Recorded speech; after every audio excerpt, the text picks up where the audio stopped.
Library at midnight. The city stretched out beneath a dusky indigo sky, its streets bathed in the warm glow of flickering gas lamps. Cobbled pathways wove between buildings of weathered stone and timber, their facades adorned with ivy and soft glowing windows.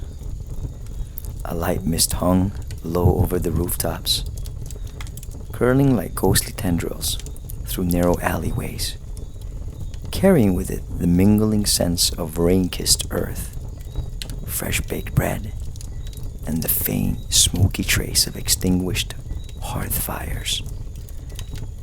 The air was thick with the hum of the nighttime world, distant murmurs of late-night conversation spilling from warmly lit taverns, the rhythmic clatter of a carriage rolling lazily over the stones, the soft rustling of leaves as the wind sighed through the branches of an old elm in the town square. Somewhere, the forlorn notes of a violin drifted from an open balcony, the melody curling through the air like a ribbon unraveling into the night. By day, Evelyn lived a different life, one defined by slow grind of routine. As a social worker, her days were filled with endless paperwork. The faint scent of stale coffee in her office she sat behind was scarred with years of restless tapping fingers, and the fluorescent lighting buzzed softly above, casting everything in a cold artificial glow. Her job was necessary, meaningful even, but it weighed on her shoulders like an anchor. The story she carried, the desperate pleas of struggling families, the quiet suffering of children caught in cycles of hardship, stayed with her long after she left work each evening. That afternoon, Evelyn found herself needing a break, a reprieve from the suffocating sterility of her office. She left work earlier than usual, weaving her way through the bustling city streets, where the scent of roasting coffee beans and warm pastries drifted out from the shop doorways. She made her way to a small cafe tucked into the corner of a quiet street, a place she had visited many times before. The bell above the door chimed softly as she entered, and she was immediately greeted by the comforting aroma of freshly brewed tea and honeyed scones. The walls were lined with wooden shelves filled with jars of loose-leaf tea, their labels handwritten in elegant cursive, promising soothing blends of chamomile, lavender, and spiced chai. She chose her usual spot, a cozy window seat with a worn cushion and a view of the cobblestone street outside. A waitress, a familiar face with freckles and a gentle smile, approached her with a knowing nod. "The usual, Evelyn?" she asked, already reaching for a delicate ceramic cup from the stack behind the counter. Evelyn smiled.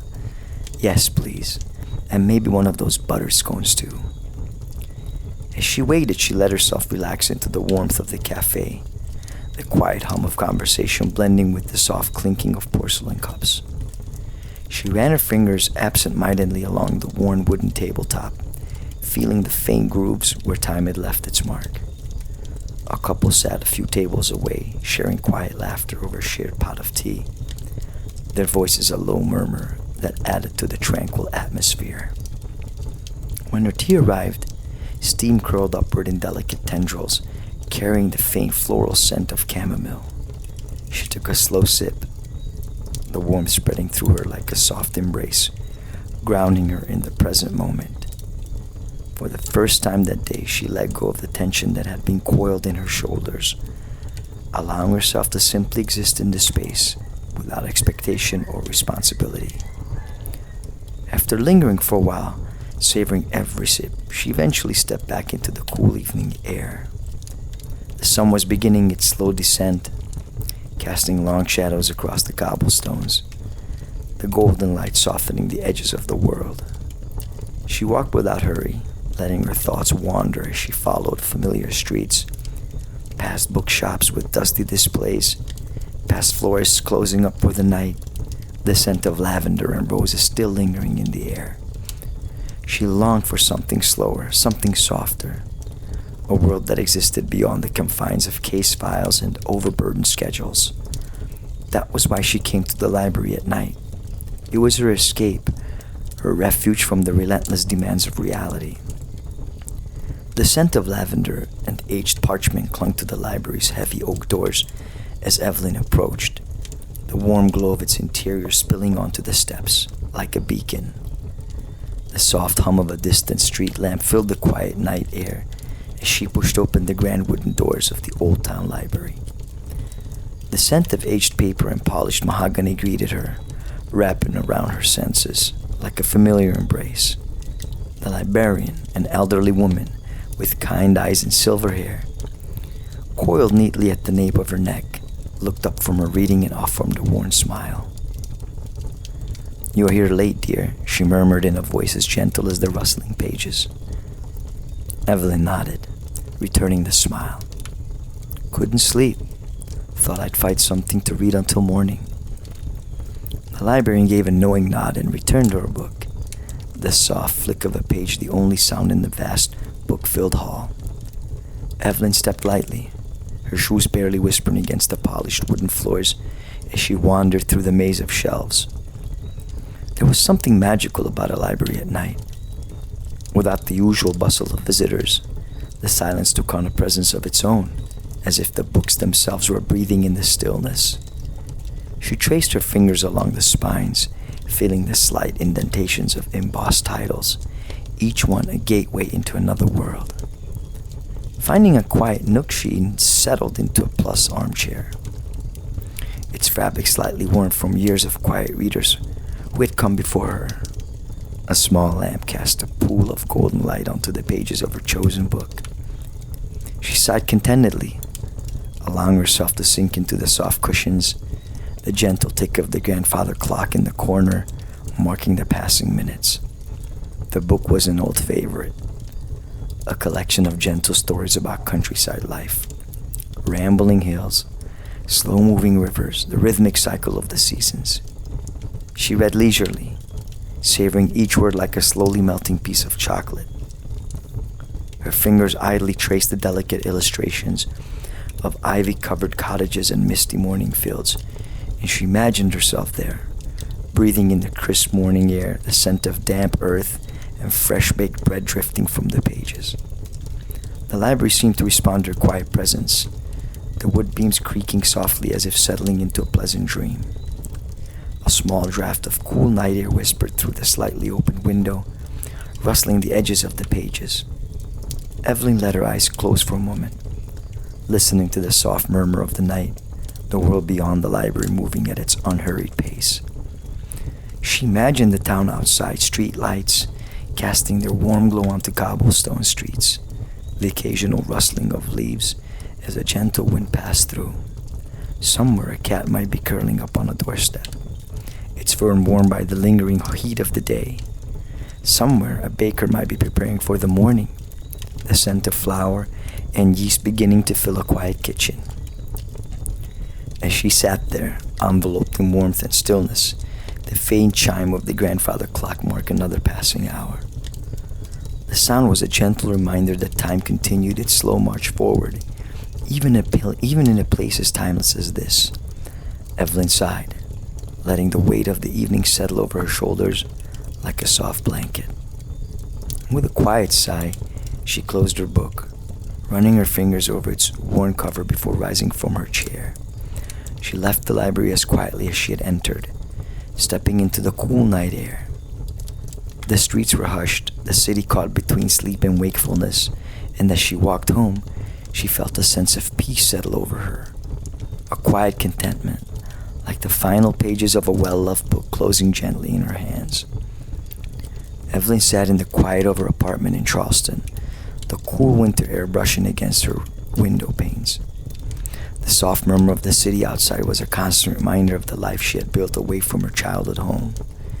She closed her eyes, the faint hum of distant traffic fading as memories of her upbringing in Savannah, Georgia, flooded her mind like a slow-moving river, widening through the many layers of her past. It had been years since she had visited the moss-draped oak trees that lined the streets of her hometown, their branches heavy with the weight of centuries. But now, as she sat alone in her living room, the scents of magnolia blossoms, salt water from the nearby marshes, and the earthly dampness of the southern soil seemed to fill the room. She could almost feel the warmth of the savanna, sun on her skin, the soft, golden light of late afternoons filtering through the windows of her family's grand home. The house, an elegant two-story with white columns and pale blue shutters, stood proudly on Abercorn Street, as stately and timeless as the family that lived inside. Their home was a reflection of the values that Evelyn's parents held dear: an appreciation for tradition, respect for history, and a deep sense of duty to both faith and family. As the middle child, Evelyn often found herself caught between the older and younger siblings. Her older sister Charlotte and Eleanor were the epitome of grace, always poised and demure, their laughter tinkling like fine crystal in the grand parlors of their home. They had been groomed for society with their delicate manners and impeccable taste in clothing, a legacy passed down from their mother and grandmother. Charlotte, the eldest, was the leader of the trio, always confident, her brown hair swept up in neat, perfect curls, and her eyes a striking shade of green. Eleanor, just a year younger than Charlotte, was more playful, her laughter infectious, her mind sharp and quick-witted. Then there was her younger brother Thomas, who had always seemed out of place in the sea of feminine poise.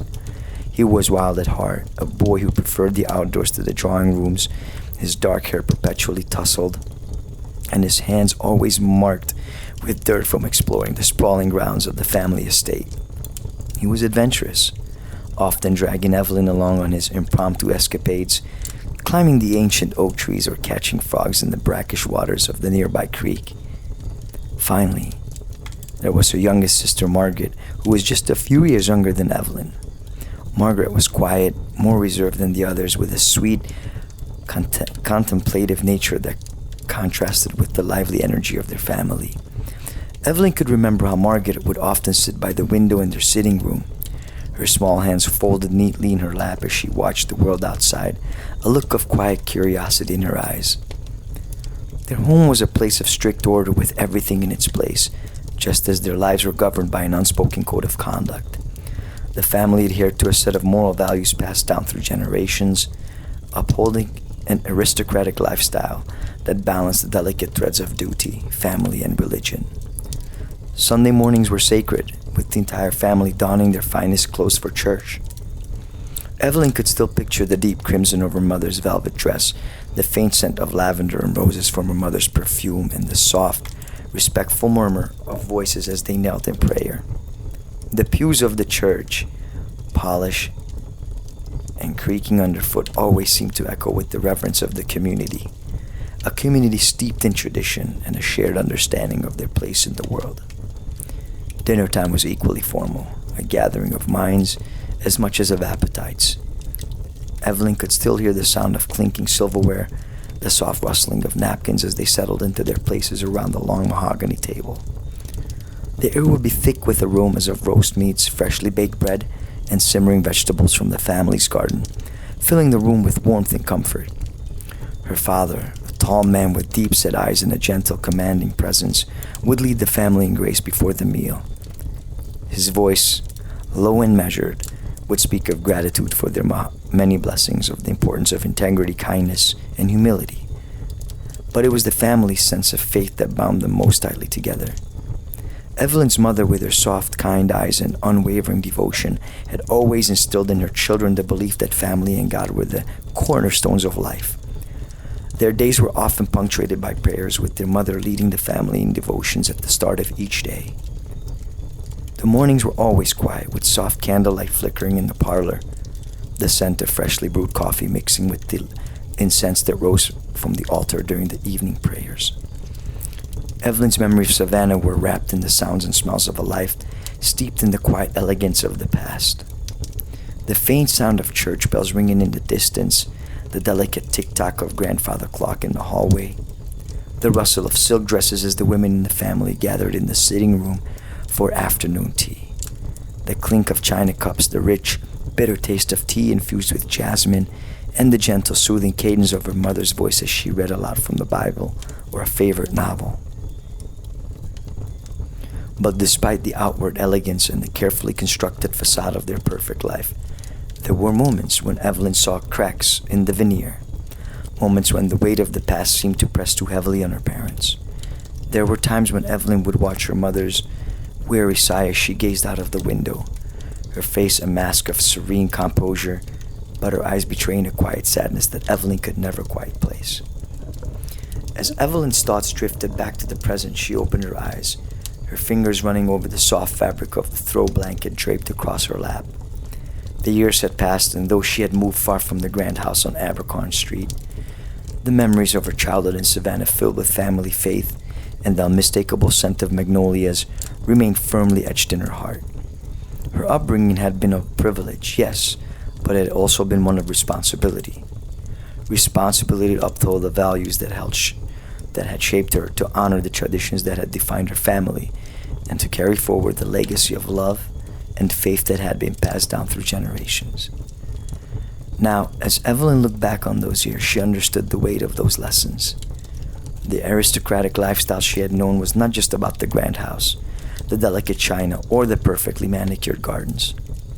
It was about a sense of purpose, a moral compass that guided every decision, every action. It was about faith in something greater than oneself, about family that stood as a constant anchor in a world that was ever changing. And in that moment, Evelyn smiled softly, feeling the quiet strength of her roots in Savannah, like the ancient oak trees that had stood watch over her family for so long, their branches reaching out toward the sky, their roots deep in the rich, sacred soil of the South.